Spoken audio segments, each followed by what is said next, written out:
Banat. Ganyan, para makikita Sulu. Ano ba yung pagsubok mo, gano'n?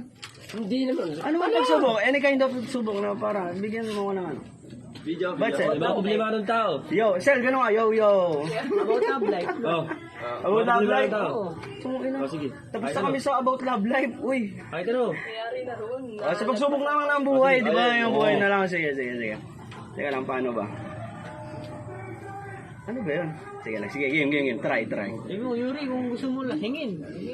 Ay, Yuri, tatagay. Okay, 1, 2, 3. Matapos tayo dati.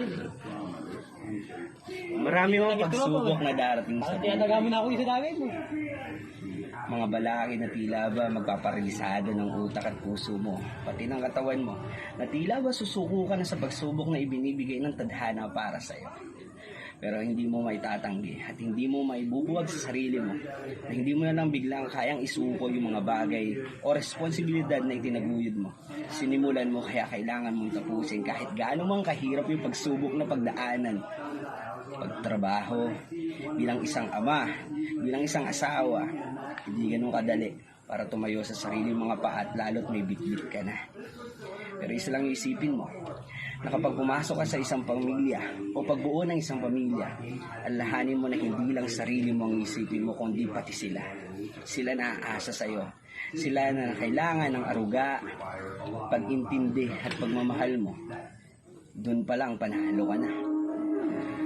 Lahat ng pagod mo mawawala pag nakita mo yung ngiti nila. Nasasalubungin ka ng may ngiti at galang. Sasabihin nila sa'yo na, kumain ka na ba? Gutom ka na ba? Paghahain na kita. Sabihin ng mga anak mo, papagod ka ba?